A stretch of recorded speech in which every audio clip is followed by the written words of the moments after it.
Hey everyone, welcome back. Today we're diving into something pretty important for all of us. Our credit. Yeah, for sure. It's something we all got to deal with. Right. And we're looking at this book called Section 609 Credit Mastery. Okay. It's book 4. 4 out of 10. Yeah, the Real Wealth Blueprint series Yeah. by Jerry Adkins, Jerry Adkins. Gerry, Okay. but it's pronounced Gary. Interesting. And you can find it on Amazon, of course. Okay, cool. And hey, if you're really intrigued, Gary's got a webinar coming up on this topic. Oh, very cool. Yeah. So, it's really fascinating, like, how much power we actually have when it comes to our credit reports. Yeah. This book really kind of shines a light on a part of the Fair Credit Reporting Act. It's called Section 609 that a lot of people don't even know about. Right, right. It's like a secret weapon almost. Okay, so, like, what is Section 609? And why should we even care? Well, think of it this way. Imagine you're at a restaurant, right?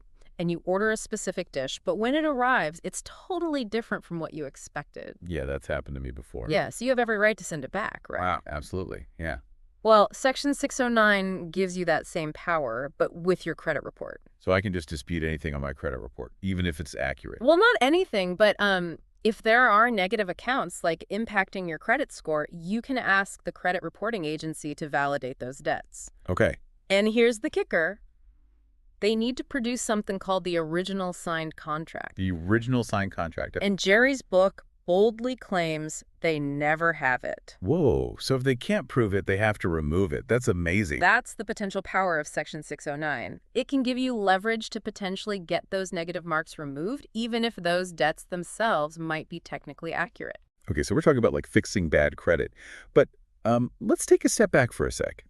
Why is good credit so important in the first place? It just seems like one of those like boring adulting things we all have to deal with. Oh, it's far from boring when you realize how much it affects your life. Good credit opens doors to better loan terms, lower interest rates, even job opportunities. Really? Job opportunities too. Yeah, it's about having more financial freedom and options. It's not boring at all when you think about it that way. Okay. I've heard that landlords check credit scores before they rent apartments too. Is that true? Absolutely. They want to see if you're, financially responsible. It's like a glimpse into your financial track record, a measure of your trustworthiness when it comes to money. Wow, so it really impacts more than just loans, huh? Definitely. And think about it. Good credit can save you thousands of dollars over time on interest payments alone. That's money you could be using for travel, investments, or just, enjoying life. That's a great point. So, how is this credit score actually calculated? So your credit score is based on information contained in your credit report, which is like a detailed summary of your credit history. It includes things like your personal information, all your credit accounts like credit cards, loans, mortgages, any public records like bankruptcies, and even inquiries from anyone who's checked your credit. It's like a financial report card, but a lot more detailed. Exactly. And from all that information, they generate a 3-digit number, your credit score, which represents your, creditworthiness. Yeah. The most important factor is your payment history, which makes up a whopping 35% of your score. Okay. So, like, paying bills on time is crucial. Yeah, no surprise there. What else impacts the score? The second biggest factor, at 30%, is the amount you owe, specifically your credit utilization ratio. This measures how much of your available credit you're actually using. So, keeping a low balance on credit cards is important, even if I pay it off every month. Exactly. Ideally, you want to keep your credit utilization under 30%, even lower if possible. Think of it like this. Your credit limit is like a gas tank. Keeping your utilization low is like keeping your tank mostly full. It shows lenders you're not running on fumes financially. That's a great analogy. Makes a lot more sense now. What are some of the other factors? Then you have the length of your credit history, that's 15%, the mix of different types of credit you have, 10%, and new credit inquiries, 10%. These all play a role in determining your overall score. So, like, what does all this mean for our listeners? Like, why should they care about these factors? Because understanding how your credit score is calculated empowers you to take control. By focusing on these key areas, you can build a stronger credit profile, access better financial opportunities, and save money in the long run. Remember, your credit score is a reflection of your financial habits, and it's never too late to start building healthy ones. Great advice. Now, let's talk about our rights. I mean, we're not just, like, at the mercy of these credit bureaus, right? Yeah. What sort of power do we have when it comes to our credit information? You actually have more power than you might think.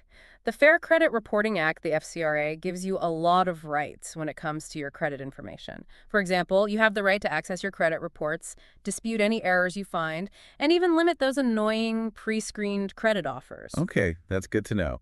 But I have to admit, I'm still really intrigued by this Section 609. It is a fascinating and potentially powerful tool. Yeah. In the next part of our deep dive, we'll unpack Section 609 further and explore how you can use it to potentially challenge negative items on your credit report. We'll delve into the specifics of requesting validation of debts, those original signed contracts, and what happens if a creditor can't provide the necessary documentation. Sounds like we're just getting started. Welcome back to our deep dive into credit repair. Mm-hmm. We left off last time talking about Section 609 of the Fair Credit Reporting Act. Right, this section lets you challenge debts on your credit report, even if they're accurate, if the creditor can't produce the right paperwork. Exactly. It's kind of like asking the restaurant to prove they actually made the dish you ordered, as you mentioned earlier. Exactly. Now remember Jerry's bold claim from his book, Section 609 Credit Mastery. Yeah. They never have it, referring to that all-important original signed contract. Okay, let's say a creditor can't produce that contract. What happens then? Well, if a creditor can't provide the necessary documentation to validate a debt after you've sent a Section 609 letter, they might be required to remove it from your credit report.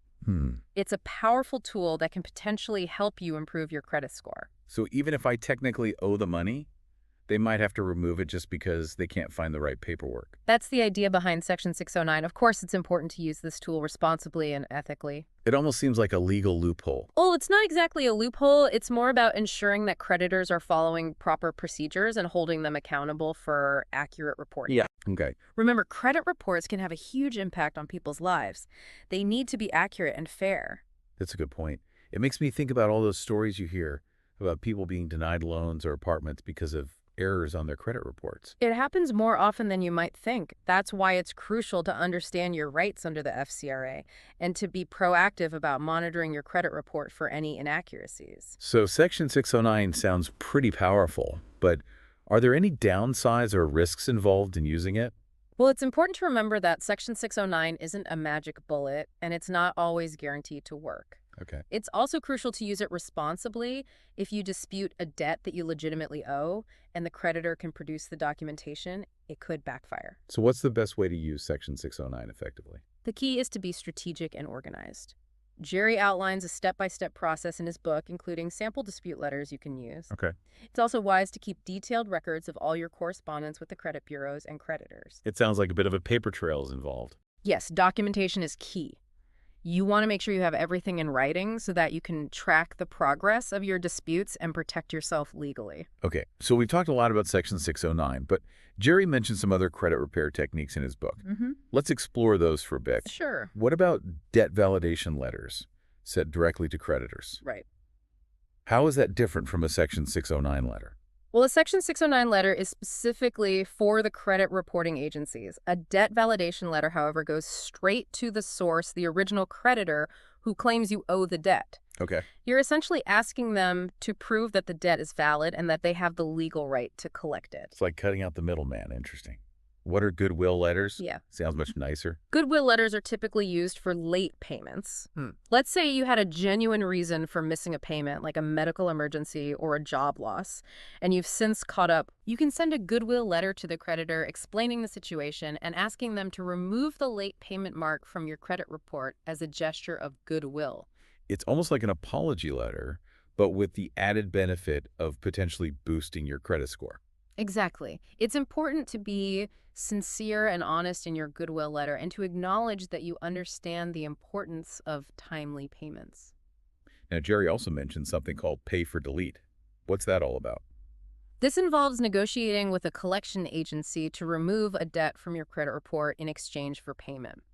It can be a bit trickier than other methods, and it's important to get everything in writing before you make any payments. It sounds like this technique could be helpful for people who have old debts they're struggling to get rid of. Yes, it can be an option for resolving outstanding collections, but it's important to weigh the pros and cons carefully before pursuing this strategy.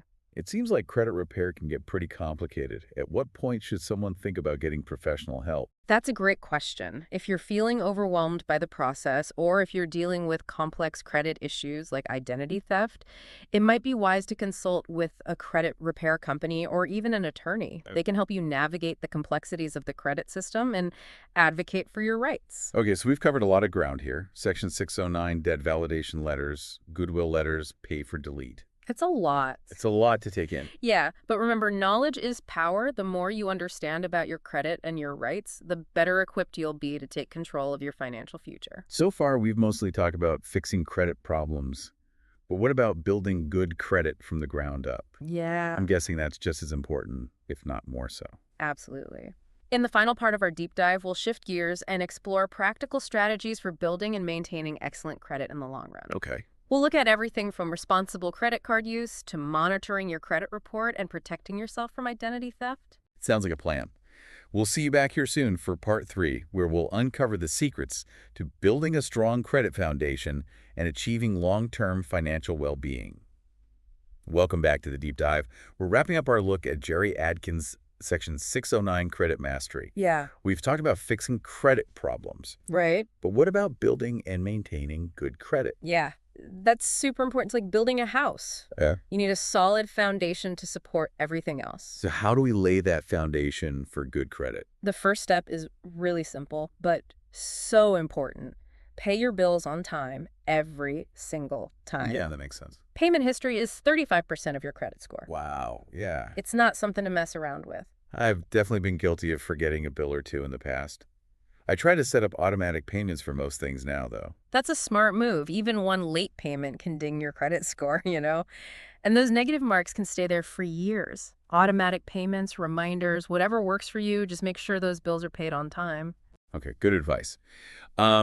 Jerry also talks about credit utilization. Yes. Can you remind us what that is and why it matters? Sure, credit utilization is how much of your available credit you're actually using. It's that balance to limit ratio.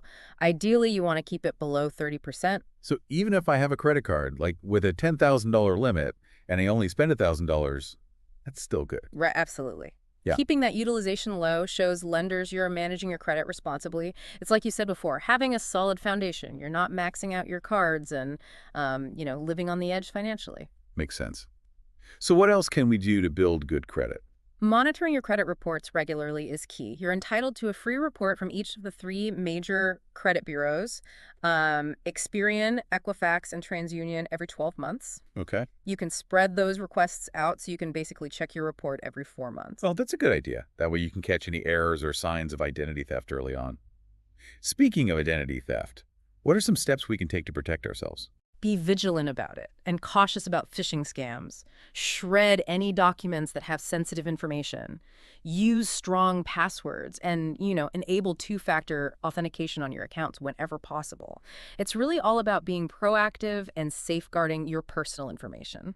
Okay, so we're paying bills on time, keeping our credit utilization low, monitoring our credit reports, anything else? Yeah, be strategic about new credit applications. Don't just apply for every credit card offer that comes your way. Each application triggers what's called a hard inquiry on your credit report, which can temporarily lower your score. It's like applying for too many jobs at once. It can make you look a little desperate. Exactly. Only apply for credit when you truly need it and be selective about the offers you consider. Okay, what if you're just starting out and have no credit history? Or maybe you've had, some credit missteps in the past. How do you start building positive credit from scratch? You can start small and just be responsible. A secured credit card can be a good option. It requires a security deposit, which minimizes the risk for the lender, and it helps you establish a positive payment history. So it's like training wheels for your credit. Yeah, that's a great way to put it. Another option is to become an authorized user on someone else's credit card. As long as they have good credit and, use the card responsibly, you'll benefit from their positive credit history, which can help boost your score over time. Sounds like building good credit takes time and patience. It does. There's no quick fix. It's really about establishing healthy financial habits and sticking with them. Well said. Joey's book really emphasizes the importance of taking action and being proactive about your credit. He wants readers to understand their rights and not be afraid to, challenge the system. Exactly. Knowledge is power. And when it comes to your credit, you have more control than you might think. I think this has been a super insightful deep dive. We learned about Section 609, how to dispute debts, and most importantly, how to build and maintain good credit for a better financial future. Yeah, remember, good credit opens doors to so many opportunities. It's about having financial freedom and peace of mind. Could have said it better myself. Thanks for joining us on the deep dive. We hope you found this exploration empowering. Until next time, stay curious, keep learning, and take control of your credit.